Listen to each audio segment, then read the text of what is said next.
Hi there, you're listening to Unnatural Selection, the show about newsy type stuff and things. My name is George, My name is Tom. and with our powers combined, we are Unnatural Selection. Make sure you visit us at our salubrious home on the web, unnaturalshow.com. No, I didn't nearly forget the opening salvo of the show.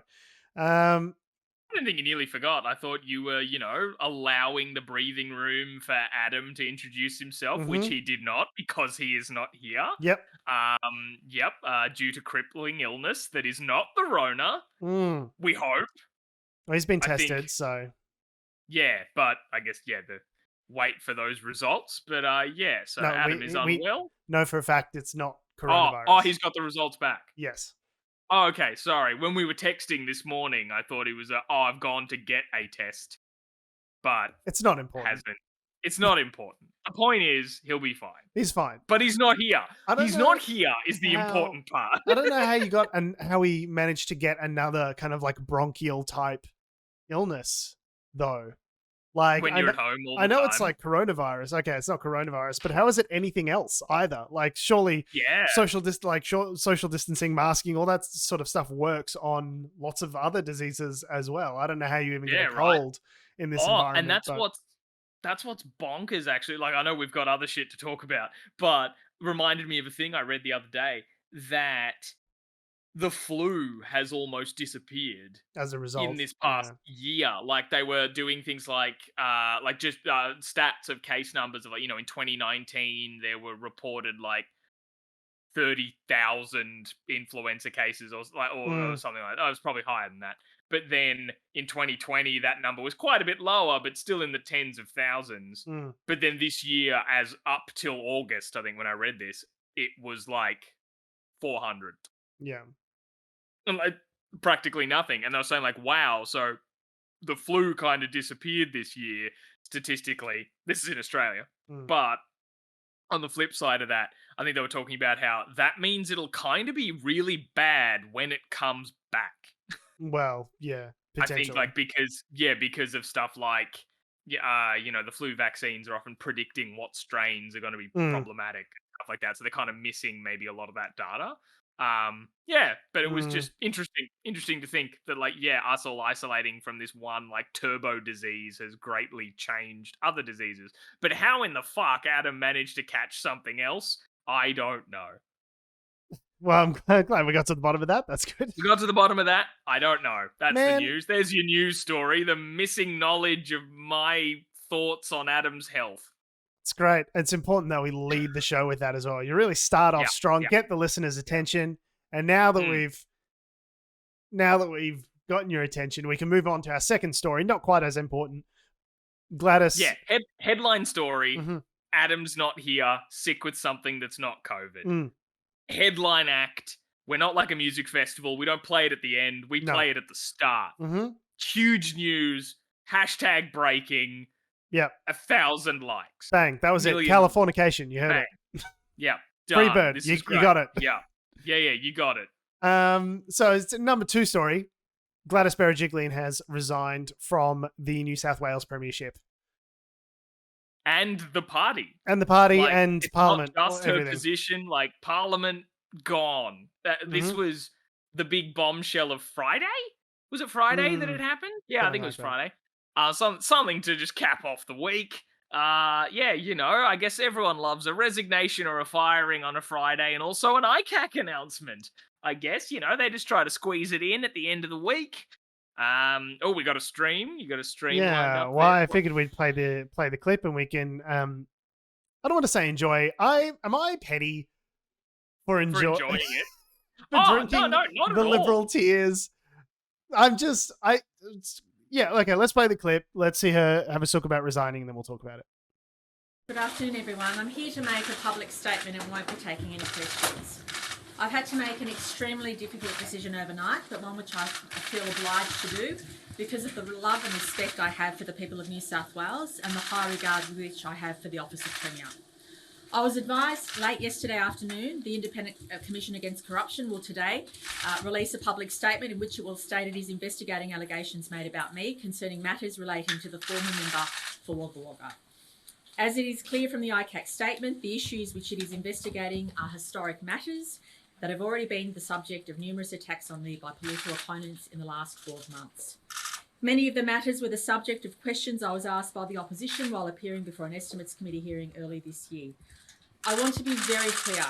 In all the decisions I have ever made as a minister or as Premier of New South Wales, my first consideration has always been the well-being and welfare of the people of this state.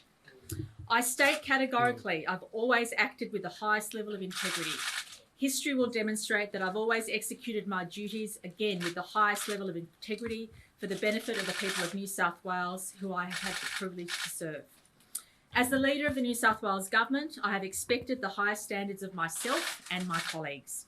I have made it clear on numerous occasions that if any of my ministers were the subject of allegations being investigated by an integrity agency or law enforcement, then he or she should stand aside during the course of the investigation until their name was cleared. The reason for my stance was not to have made any presumptions as to their conduct, but rather to maintain the integrity of the public office which that person has held whilst an investigation was completed. That same standard must always apply to me also as the Premier. However, standing aside is not an option for me as the Premier of New South Wales. The people of this state need certainty as to who their leader is during the challenging times of the pandemic.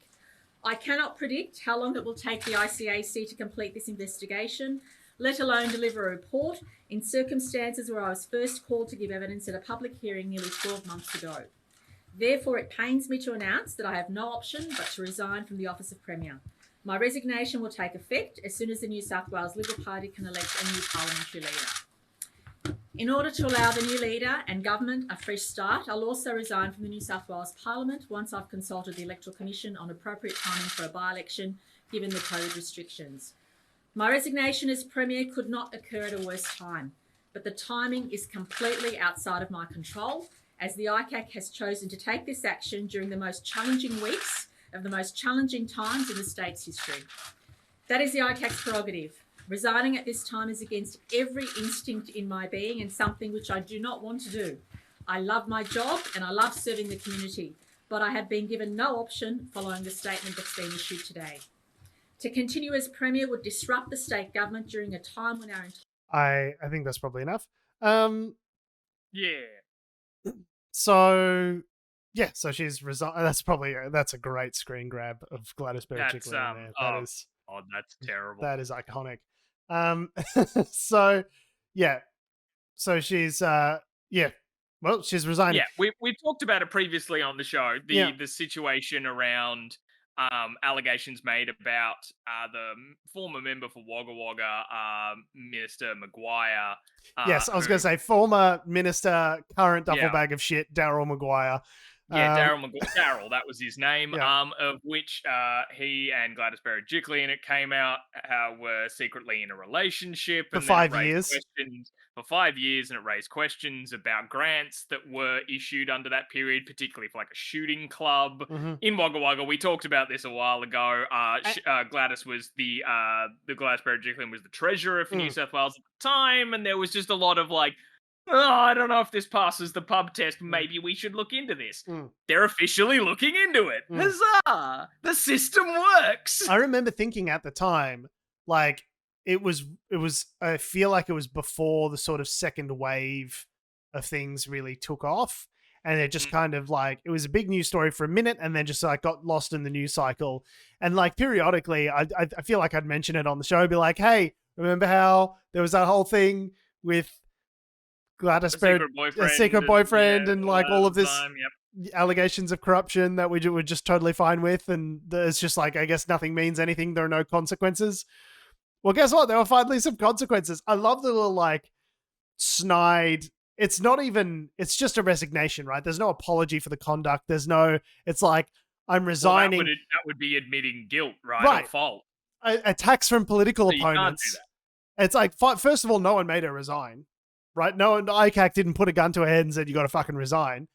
Like, she chose to resign as a result of hearing what ICAC, had to say about her. So if the Independent Commission Against Corruption gives you a call on a Thursday night and you resign on a Friday, it's possible that there might be some substance to the allegations. It's not that they're forcing you to resign. So that's number one. Number two, she's like saying, I don't want to resign. It's against every fiber in my body, but I have to. And the timing's shit. It's the most important. Good timing? Is there even good timing? Oh, it's like, I think any time is a good time for transparency and accountability. Personally, Gladys. I mean, from the perspective of the person who, I was speaking from the perspective of someone who is then like, oh, what? You're investigating me, and I have to step aside. Not a good time. Have you got Thursday at 4? Yeah, what's a good time? Could you hit me up in February? These next few months are cooked. Yeah, do you prefer mornings or afternoons? A sweet 11 a.m. resignation. Is 3 years from now. Yeah, 3 years from now, at the end of my second term. Yeah. So there's that, and then she says it's the most important time during a crisis in our country. But didn't she 2 weeks ago say she's all good. I don't need to be at the press conferences. Don't worry about it. I got other shit to do. So which one of these things is true, Gladys? Is it not a big deal that it's happening at this time, or is it a big deal? It's up to you. But it's also brought about a... Yeah, sorry, go on. Oh, no, sorry. I was going to say, it's brought about a deluge of discussion. I think on a few things, and some of it I feel holds water and some of it doesn't. The stuff that I think holds water is it's really talked about sort of maybe the standards or expectations or pressure put on political figures who are women in these instances compared to men. And the comparison's been made a lot between Gladys Berejiklian and Christian Porter. Yeah. Two very different styles of allegations, but just the fact that there's been all this pressure to resign. She resigned, all this sort of stuff. And yet, how are people not still hounding the absolute fuck out of getting Christian Porter out of his position?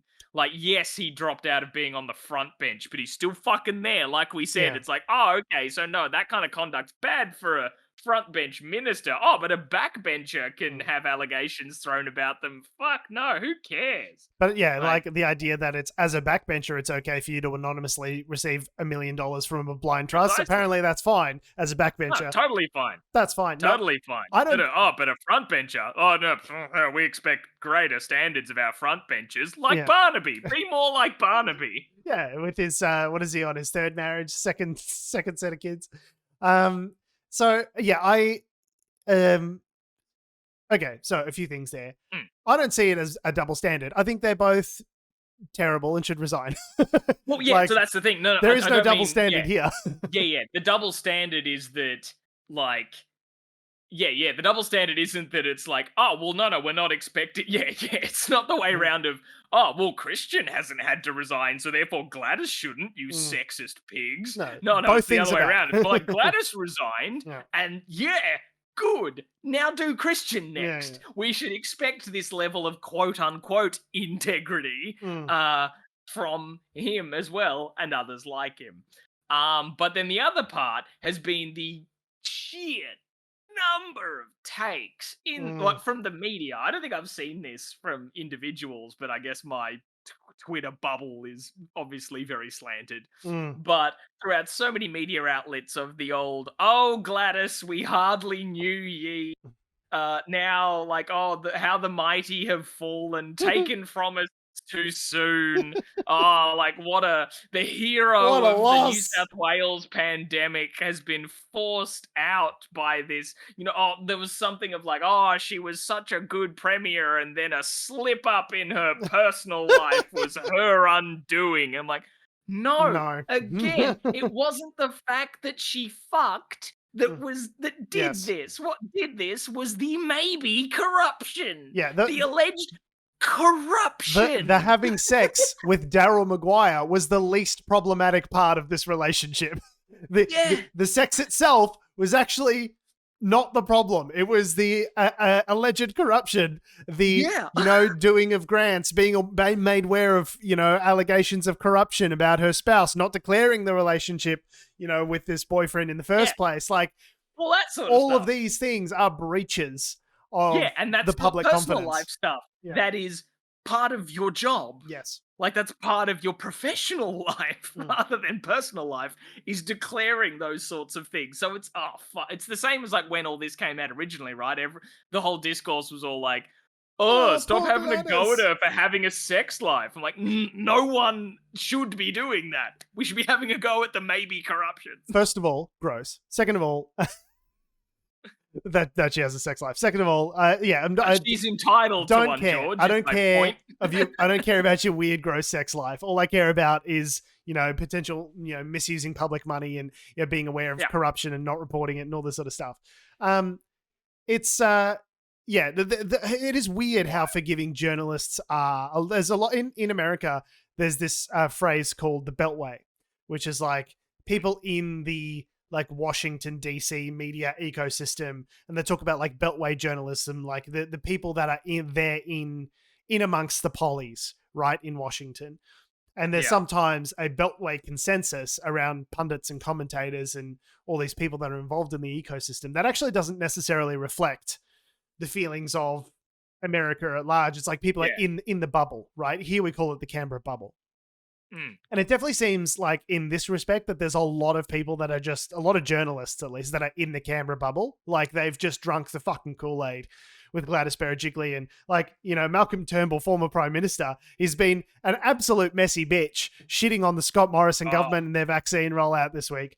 Yet 2 days ago tweets, we have lost one of our best premiers today. Gladys has been a dedicated reformer and dynamic builder. She led the state bravely and tirelessly through the bushfires and the pandemic. Thank you, Gladys. I'm like, I don't know. I'm with you a decent amount of the time, Malcolm, but that is not the hottest of takes, mate. I don't know if I know if I disagree. She oversaw brilliantly the bushfires, which had 1 billion native animals destroyed because of the way your government shoddily handled it. Like, I don't know. Wasn't like koalas were nearly extinct as a result and all that sort of stuff? Yeah, Friendly Geordies got into a lot of trouble for getting the hashtag koala killer, Gladys, going. Sidebar,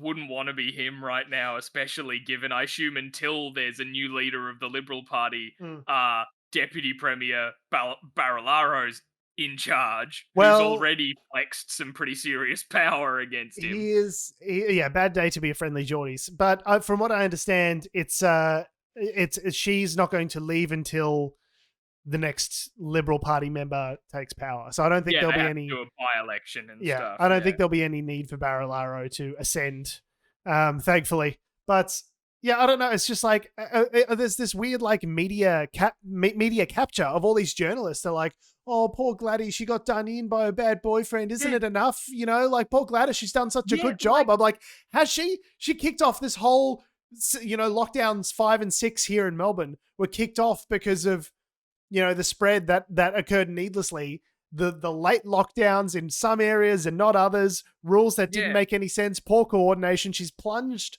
half the country back into lockdown over the last 3-4 months as a result of her poor judgment. Like, did she really do that? She didn't do a fantastic, spoiler alert, newsflash, she didn't actually do a great job. And I'm not unhappy to see her go. I thought she was smug and smarmy and this like relentless conservative sort of idea of like, business, we need to keep business going at the expense of all things. So, like we're always going to come late with restrictions and lockdowns and let the problem spiral out of control. It's just this philosophy of like psychotic libertarianism at the expense of everything else, like freedoms and, always talking about freedoms and what we're allowed to do and, all that sort of stuff, not focusing on the health crisis, but focusing on how it affects the economy and business. But the irony is if you get the virus under control, the economy is in a better situation. It's well set up. If we're in a situation where we fought off the virus. I don't know, as someone who's spent the last couple of months in lockdown I'd say more or less because of Gladys, because of what they did in New South Wales and how they handled it. I'm not sad she's gone. And I wouldn't be sad about it at all. Like it's the thing of, I've seen people throwing around being like, but is it a Like, is it a partisan thing of like, oh, if it was someone in the party that you more support, oh yeah, you'd be sad that she's gone. I'm like, well, not if under similar allegations. Right. Like, I remember, like, flashback to Sam Dastiari. It's so funny that you said this, because this is literally like the example I was going to use.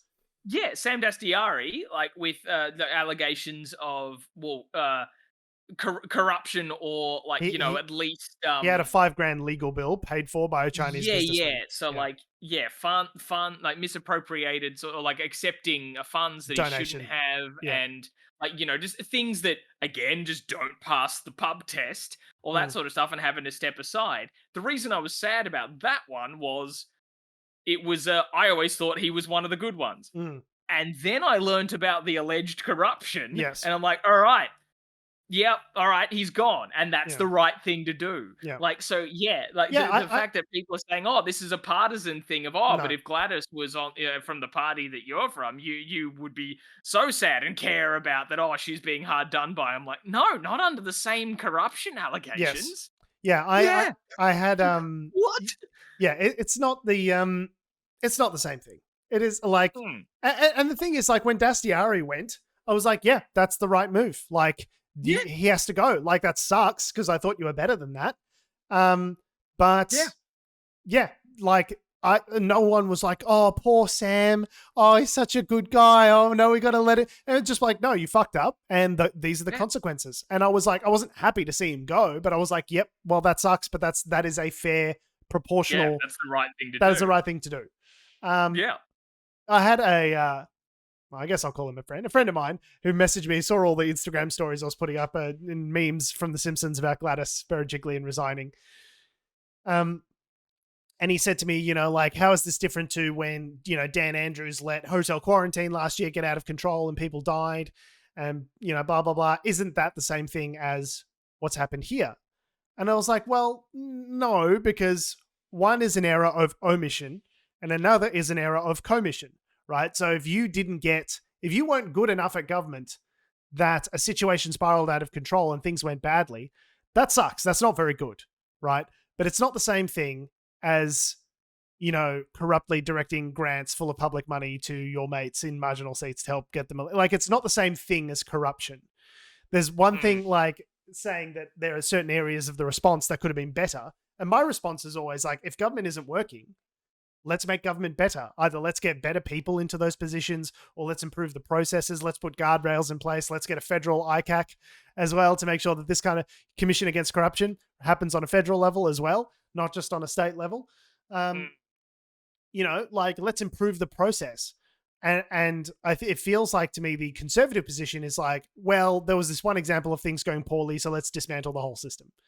The private industry does it better, so therefore we shouldn't have government at all. It should be every man building his own roads, manning his own hospital, pumping his own gas out of the oil on his land. Like, it's just not a practical way to live.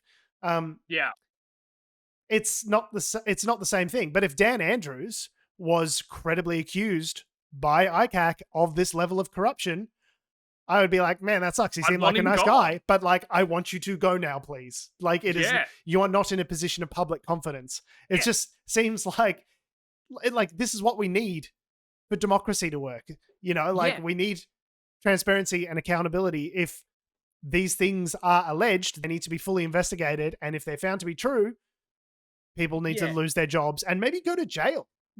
And I feel it's also, it leads into another thing of getting a bit off topic, but I feel it leads into another thing. It can be both, by the way. I can be petty and partisan and still be correct.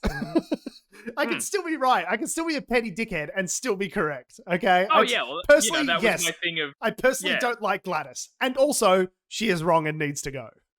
Yeah, but I feel it also leads into a thing of this unhelpful kind of. Like the unhelpful, like, whataboutism of it. I hate using like buzz terms like whataboutism or tribalism and all that kind of shit. Hey Tom, let's talk about cancel culture. We're two white guys on a podcast. Let's talk about cancel culture for 45 minutes. Yeah, right. Yeah. Like, cancel culture could affect anyone. I say, as a white man on the internet with zero consequences. Anyone at any time. Let's talk about it at length with no consequences. Yeah, absolutely at length with no consequences.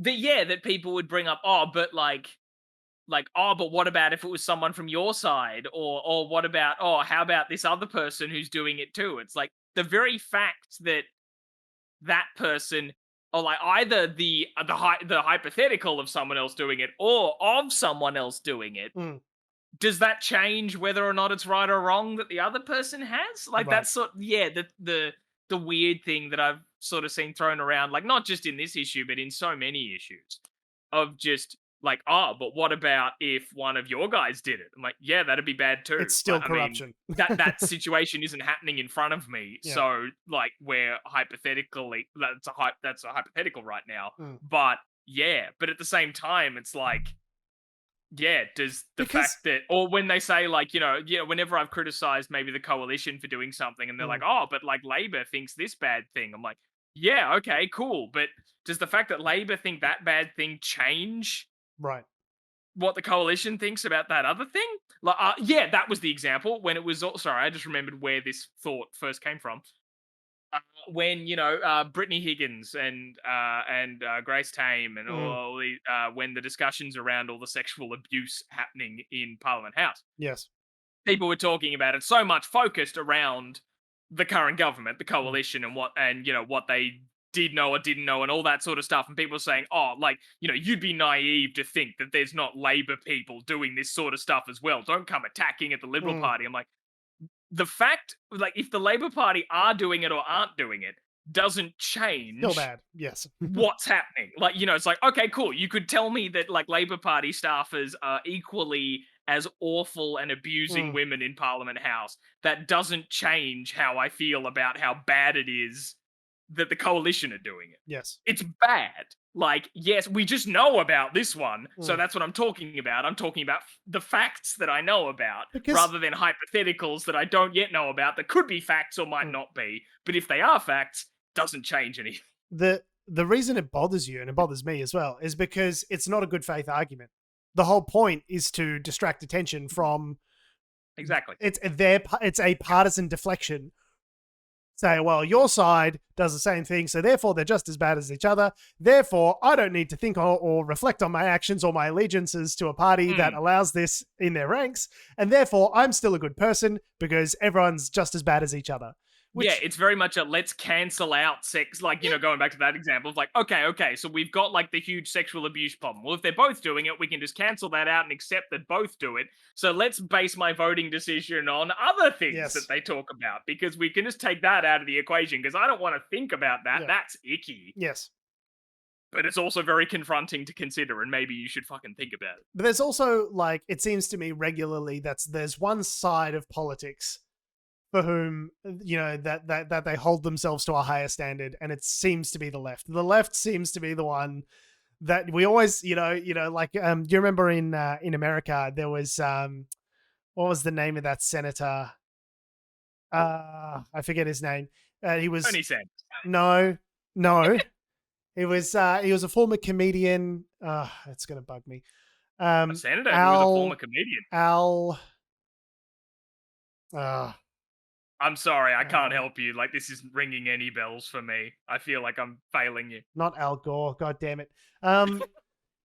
It was, former comedian Al Gore with his long comedic speaking tours about how the planet's fucked. Al Franken, that's who it was. And there was this was during the Me Too movement, and he got sort of caught up in this,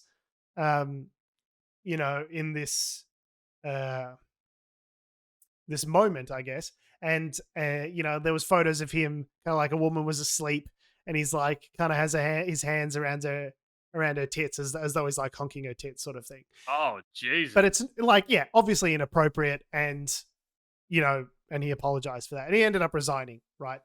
But to say that is of the same level as, Harvey Weinstein, who's been, alleged of rape, but like, it's not the same thing, right? Like, we all agree it's inappropriate, but there's different degrees of this thing, right? But I suppose in both those cases, though, I would have said harassment.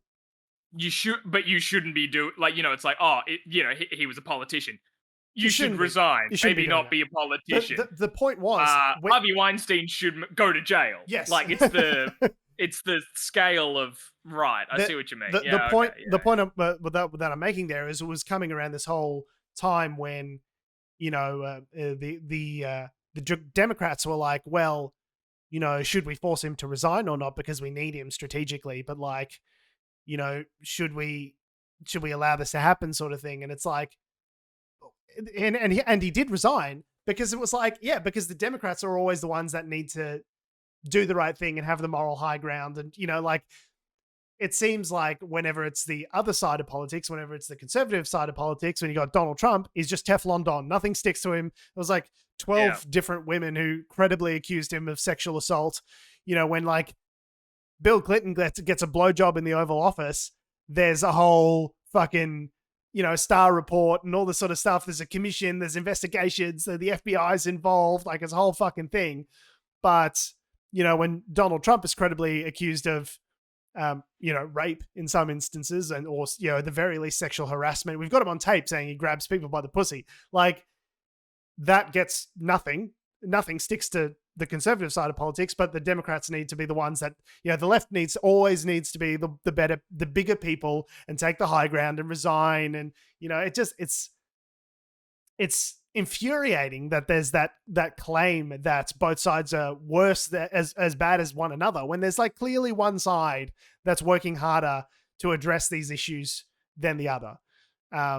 It's any time that the Republicans or conservatives seem to make these arguments about, being concerned about women, it's always in the context of bad faith as well. Like, oh, well, we don't want women getting abortions because that'd be dangerous for women.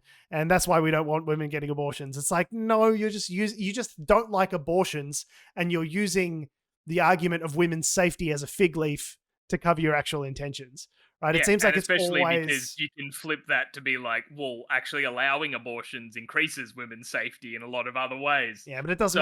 That's not the actual argument. They don't care about women. Oh, yeah. Women are just the pawn on the chessboard. This is what I mean. Like, it's always the left that needs to be better than, and I feel like we suffer strategically for it because we're always... because if there's two sides to a fight and one of them wants to fight honorably and the other one's a dirty cheat, that's a hard fight to win. Yeah, I feel like we're always fighting with one hand behind our back. Well, yeah, I guess it's was that fantastic moment from Game of Thrones. Huge tangent. Mm-hmm. Season 1. Remember 10 years ago? Mm-hmm. Season 1. Bronn versus the champion of the Vale or whatever, yes. And they have a sword fight. And the guy who's fighting Bronn is like some heroic knight of their team or whatever, and Bronn just kind of trips him up and kicks him out the moon door or whatever they call that massive pit. And they're like, "You fight without honor," and he's like, "Oh yeah, he did." Yeah, and he's dead.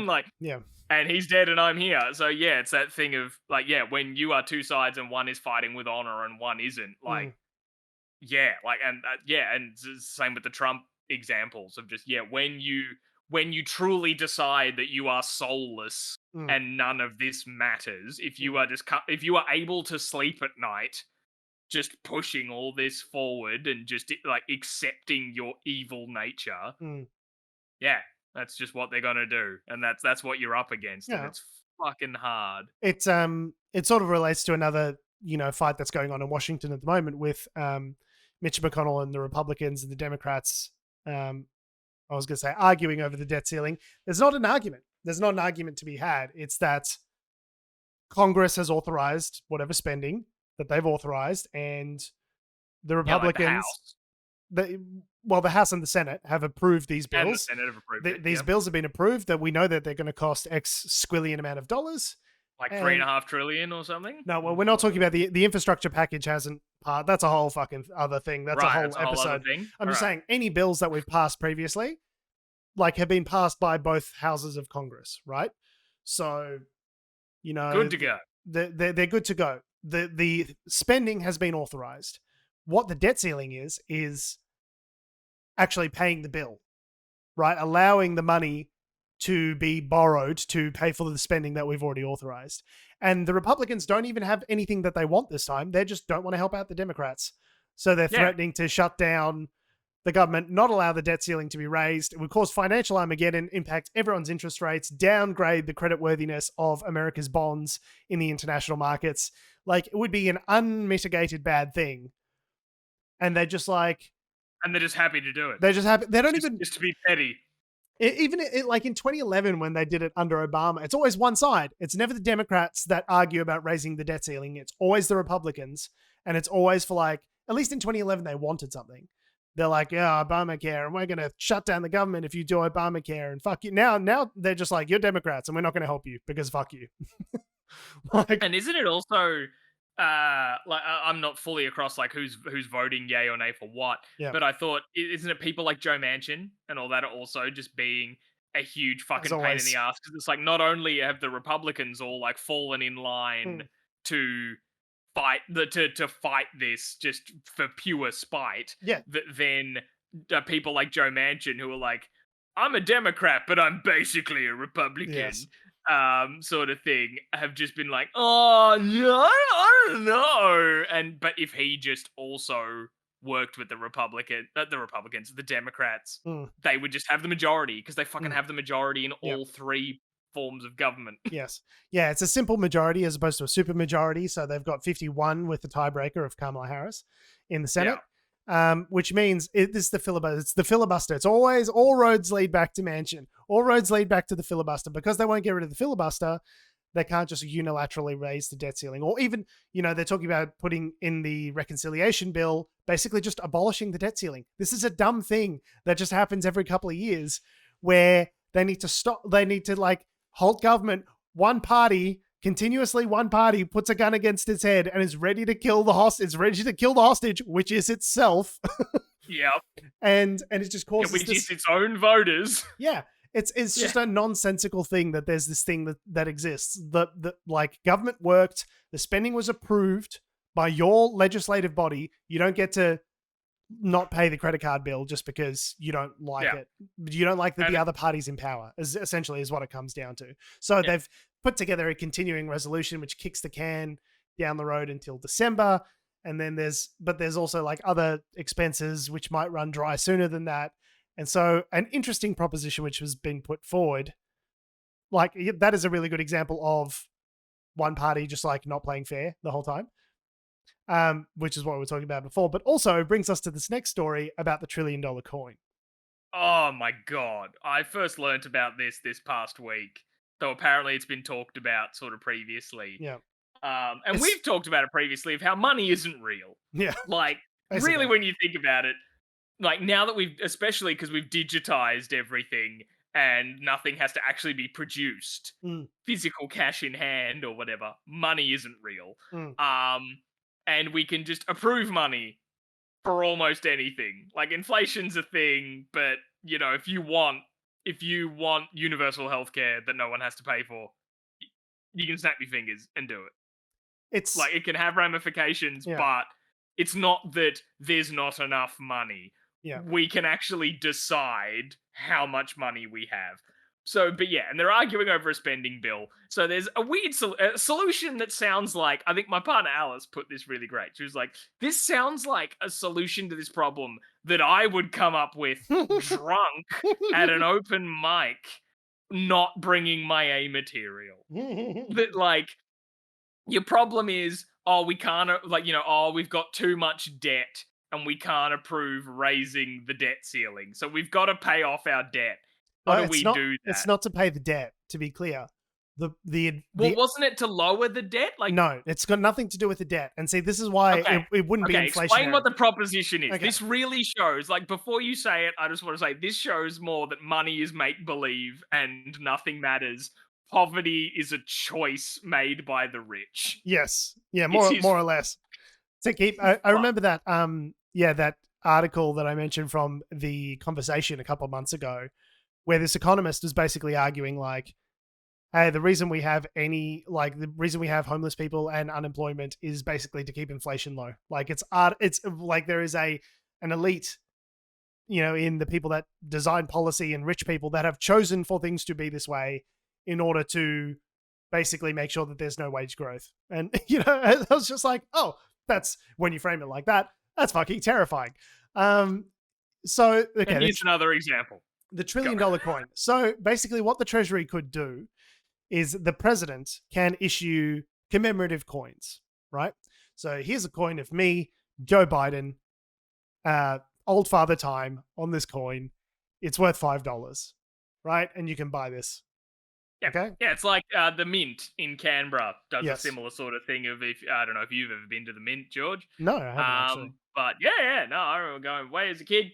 You could print your own $1 coin using the machine. Like, you couldn't make your own design and stuff, but you get to do the process. You've minted your own coin and you could take it home. It's a $1 coin, but it costs $2 to do this. So it's like you've paid $2 to get a $1 coin. Worth it. Because we've said that's what this $1 is worth $2 compared to a regular $1 coin because we say so. Yeah. Anyway. So the idea is that in order to allow the government to keep paying its bills in the event of a shutdown, what they could do is the government, Joe Biden, could issue himself, right?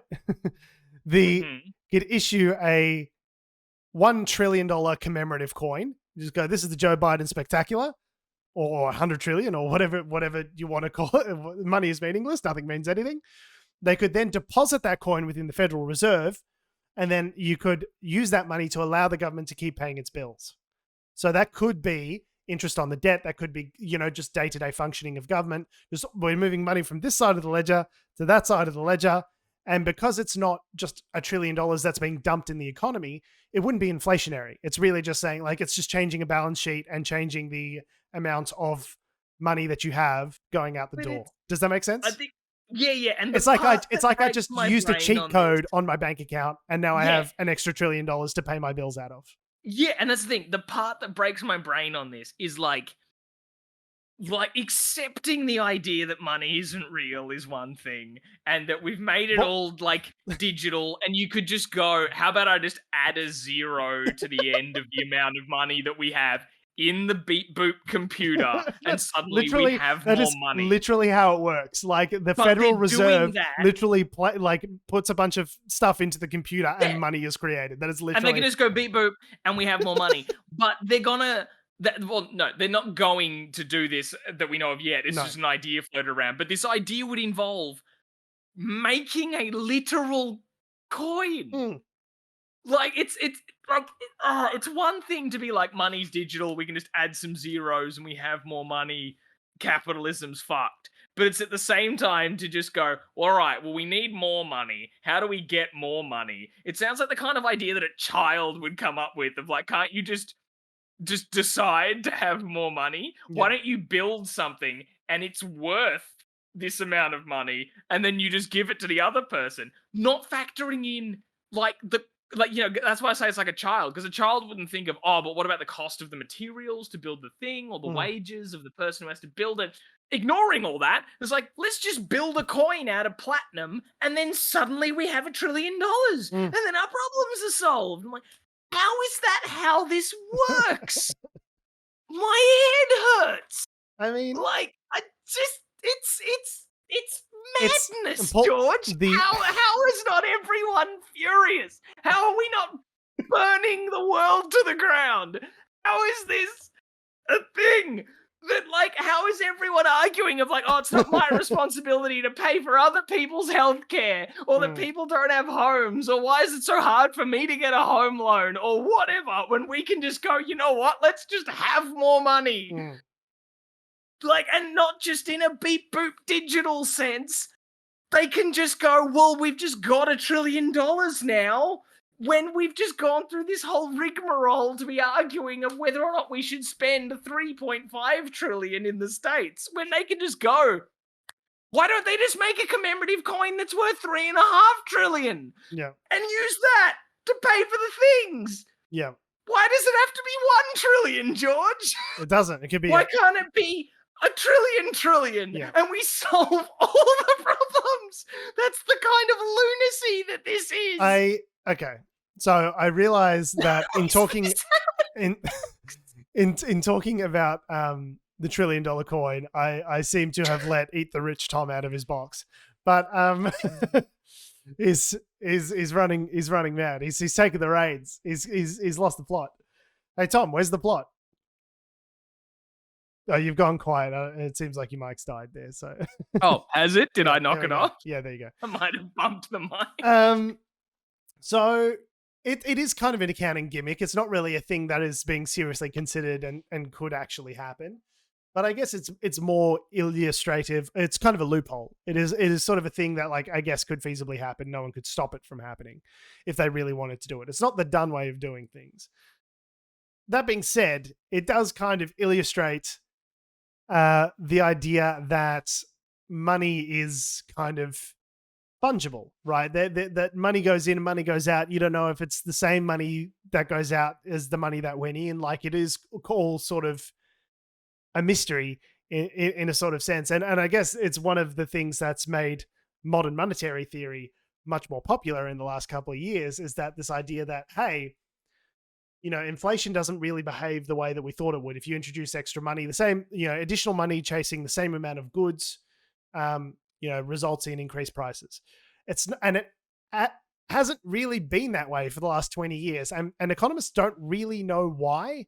And if you ask leading economists, like, you know, like, you know, chair of the Federal Reserve and Janet Yellen, and they're just like, yeah, like a bunch of like really smart people are just like, yeah, we don't know why it is that way. So that's amazing. They've spent their entire, like, their entire academic career is like understanding all this, and they go, this is how things would be, and then it wasn't, and they're like, why is that? And they're like, we don't fucking know. It's like, well, then what fucking good are you? Is everything you've spent your life doing meaningless? And I say that with a performance art degree. You people, it's like, is everything you've done meaningless? It is. Yeah, it is interesting because we don't. We're sort of going into uncharted territory, and certainly it seems like there is more scope for, especially in an era of really low interest rates.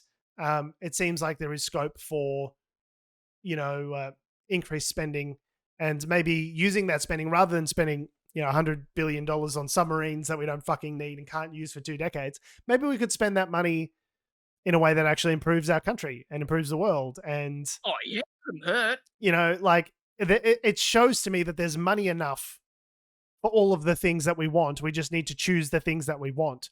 And it's clear that this government chooses submarines rather than... We're talking back in Australia. Well, actually, the US want their nuclear-powered submarines. But... everyone. It's the things that we, as the populace, want are very rarely the same things that the people that make up the political elite, I hate using that term, but the political apparatus, the people that work in government, don't have the same priorities for whatever reason. Yeah. So, for example, like the coalition here in Australia are going to phase down COVID disaster payments. Right, that worked so good last time. Once states reach 80% of the vaccination target, 80% of over 16s adults have been double vaccinated, they're going to wind down that support within 2 weeks, which should be, I guess, before the end of this month, before the end of October. Yeah, it's absolutely fine. And there's like no reason for it. It's like, it's literally just like, oh, because we want to preserve the balance sheet. But like what we've learned is like, you just spent $100 billion, like you're going to spend $100 billion on submarines. Like the balance sheet is meaningless at this point. Yeah. What you are just saying is you don't care if poor people live or die. Like the economy is not just going to, like, once we're all vaccinated, it's not just going to snap back on. Everything's perfect. It's 1920s, you know, fuck parade, party time. Like everything goes back to normal immediately. Like that's not how it works. Sorry, is Adam's listening to us live in his illness and texting us? He's texting. Commentary. Okay, here we go. This is our friend of the show, Adam, writing in. Also remember that in the past, making more money has led to inflation. Well, that's the theory, Adam. We don't necessarily know. If you ask an economist now, like, does creating more money lead to inflation? They'll be like, maybe, depending on the context. I don't know. It also depends on real actual markers of economic activity. Like, what's the unemployment rate? What's the productivity? I think there's also way more buckets to put money in. Like, cryptocurrency as a thing did not exist 20 years ago. And now it's a thing that people can dump hundreds of thousands of dollars into. And yes, it inflates the prices of those assets, but like it's not necessarily going to cause inflation in the real world. If there's more money chasing more goods and more different things, then it may not necessarily result in inflation. And the other thing he said was like policy is only based around previous experience. And yeah, and there have been areas of hyperinflation in the 70s and things like that, and shortages. One thing that my brother-in-law said is that it's about velocity. Like we've pumped all this extra money into the system, but it's all saying stagnant in people's bank accounts. And that once people are out and about in the world and they're spending money and going out to restaurants and spending all this money, that's all this pent up demand, then once that money, the velocity of that money increases, then you'll start to see the inflation. So that may be the case, may not be the case. I think it's like it's the sanest argument that I've heard based on what I know. But I don't think anyone really knows, where we're just we've been in an era of low interest rates and high borrowing for a while. And unless those interest rates go up, there's not an immediate problem. And I think you can use that money to do things which we know will have a great return on investment for society, like building infrastructure, like Biden's planning on doing, is a no-brainer. Because like for every dollar you put into infrastructure, you get several dollars back over the lifetime of that project, of that plan. Even the worst, dumbest infrastructure projects are generally still like worthwhile, which is why you see these mega project blowouts of billions of dollars. Because like turns out even Sydney Opera House, which is defined as like an era-defining white elephant project, is like it's become an iconic landmark that delivers billions of dollars of value to New South Wales every year as a result. So it's like it's still worth it. So I don't know. It seems like there's more that could be done. And one of the chief concerns, I'm jumping all over the place, but like one of the chief concerns with Joe Manchin over in the States with this big reconciliation bill, this $3.5 trillion bill that you mentioned, is concerns about inflation.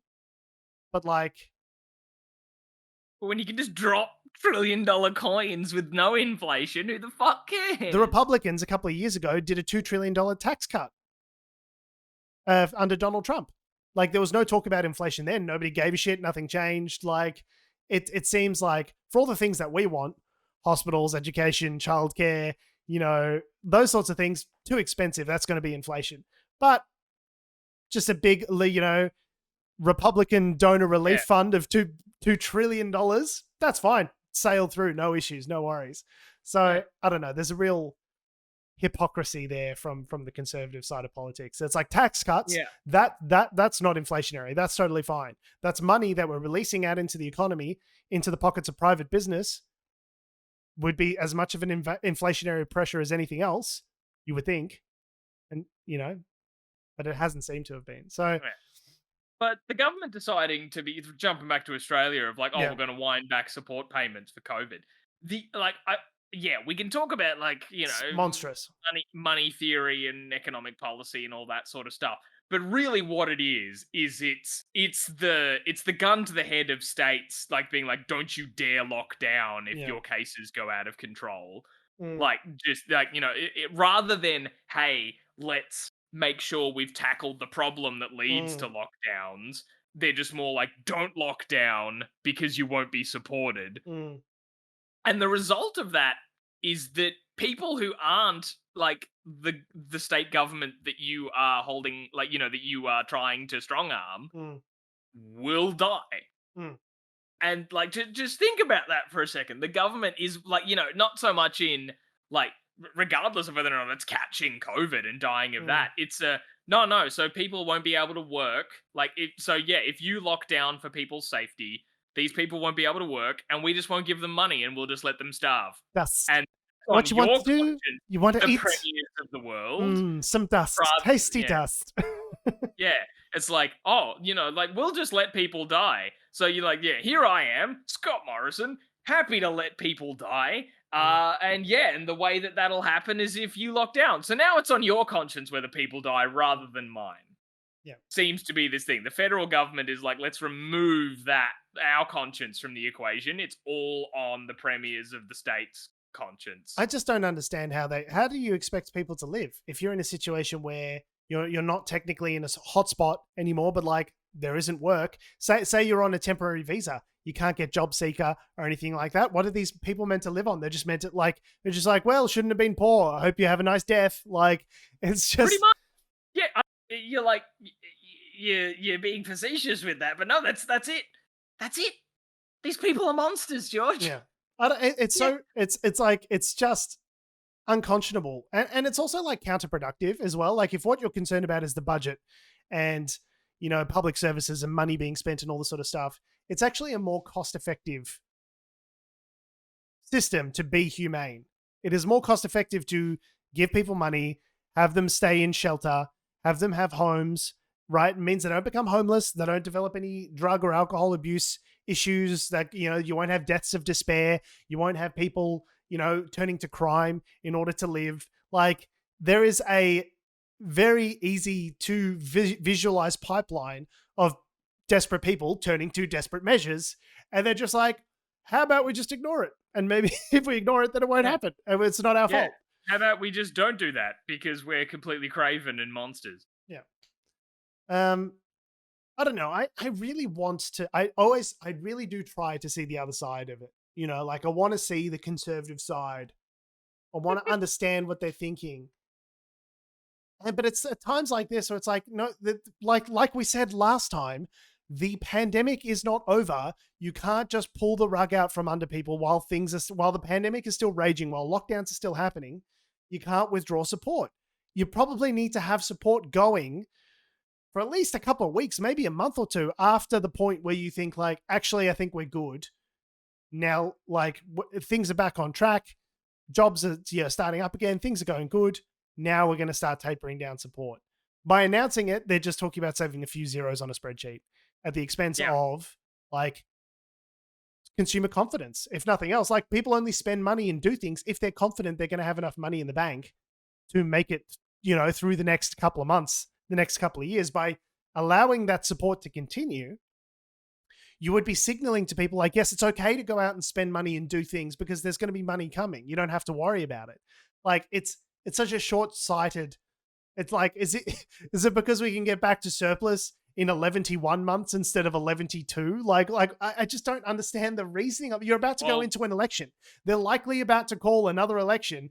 Don't you want people happy and fed and not starving to death when you ask them to vote for you? Like, I guess the thing is that the people that will be voting for them are fed and alive. I don't know. Yeah. It's fucked. See, you say, George, like, yeah, you're trying to see their side of it. I can't even see I can't even understand the other side of it. No, George, the thing is, you can see it. It's just the thing that you're seeing and understanding is evil. Like, it's not the thing of, like, oh, I just don't understand why they would do this. It's because, it doesn't make sense to you that you would just be like, well, I'll just let people die. Yeah, that can't be it. That can't be the only explanation. But I think that's it. But it is. Just don't care. Yeah, they just don't care. They just don't care. Have it, jumping back to the Republican thing we were talking about, when they have just accepted that they are soulless monsters. Yeah.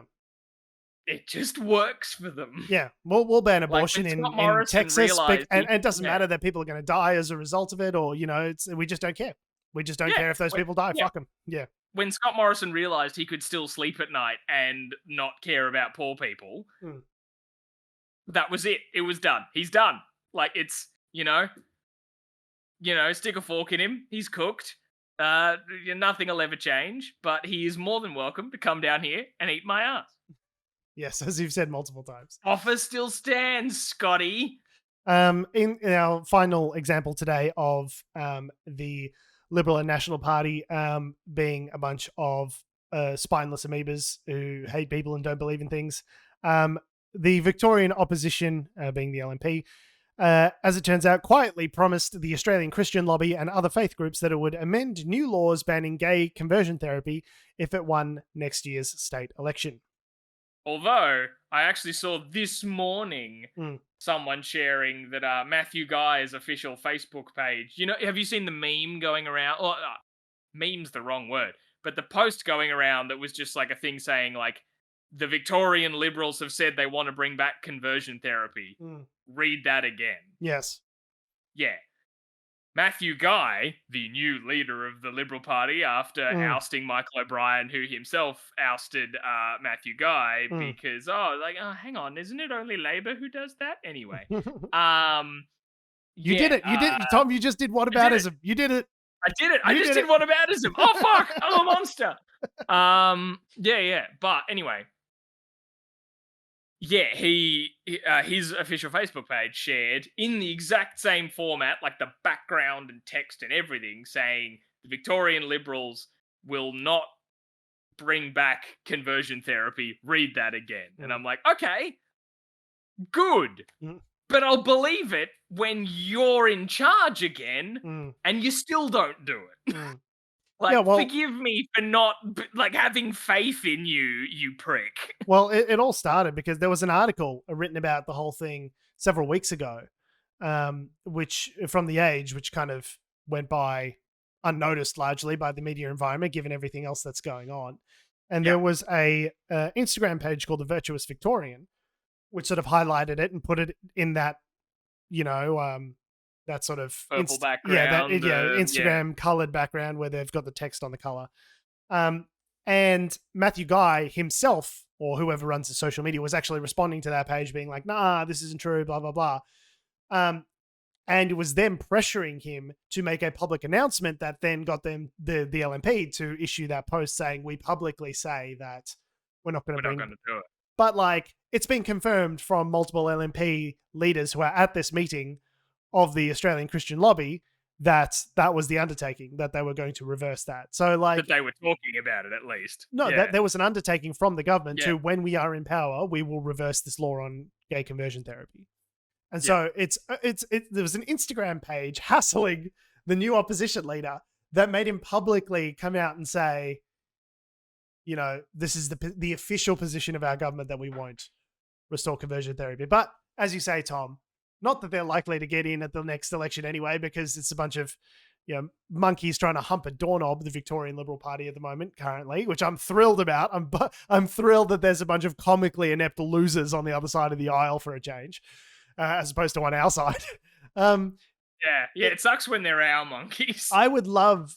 I believe it. I would believe it when I see it, because I have absolutely no faith that if they actually got into power, that they would stand by that undertaking.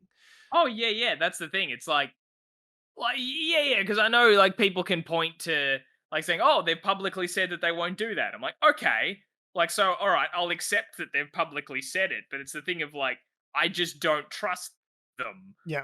And as people have talked about forever about politicians of in the lead up to election, it's promises and promises and promises and promises, and then they never deliver on them. So you can't have that level of skepticism and then also see them make these announcements and then go, oh, well, all right, I believe them. We've just got some breaking news. Oh, yes. They've,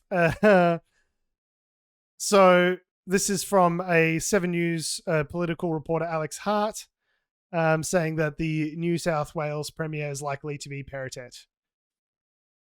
Oh, I don't know them off the top of my head. So he is it's unfortunate because he is from the conservative wing of the Liberal Party, more conservative than Gladys and the moderates. So, great. Yep, Friend. Great. That's good news. Awesome. That's fantastic. So if that turns out to be the case, this is why you can't take too much, you can't drink too many Liberal tears, because they always find a way. Even when you get a win, you still lose somehow, because it's right.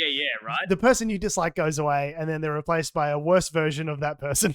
It's like when when people were talking about maybe Trump will be impeached, or remember just that brief moment of hope when maybe he might have died of COVID. Oh, that was great. But it's Trump will be gone, then we get Pence. And it's that might actually be worse. Honestly, I don't know. I don't think. Oh no. I don't think. Yeah, honestly, I look back at that time. I'm like, fuck it. I wish we got Pence. Pence would have been at least wouldn't have tried to attack the fucking Capitol with a mob to hang Mike Pence. It probably wouldn't have gone down that way. That's true. If it wouldn't Mike have gone Pence... down that way, I suppose. But also, he's an awful garbage yeah, fire. a regressive theocratic moron, but like, that's just Republican standard now. Like that. Yeah, that's true. You know what I mean? Like that's, at least he wasn't threatening to overthrow the fucking government. So there's that. That's all I've got. I mean, it's been a hell of a week. Yeah, hell of a week. We'll bring you more information about the Peritat thing if that is the case. Make sure you follow us on Instagram for the spiciest repostings of memes at Unnatural Show. Thank you for listening. We love your faces. I've fucked up my whole spiel. Make sure you visit us. Yeah, whole spiel's fucked. At our salubrious home on the web, unnaturalshow.com. Follow us on all the social medias that have, do, or ever will exist at Unnatural Show, Twitter, Facebook, Instagram, and YouTube. Make sure you follow me on Twitter and Instagram at George Tsipos. You can follow me on Twitter at Tom D. Heath. And you can follow Adam down to the New South Wales Parliamentary House, where he'll be lodging a complaint in person. I don't know. Thanks for listening, guys. Okay, yeah, sure. Love your faces, guys. We'll see you next week.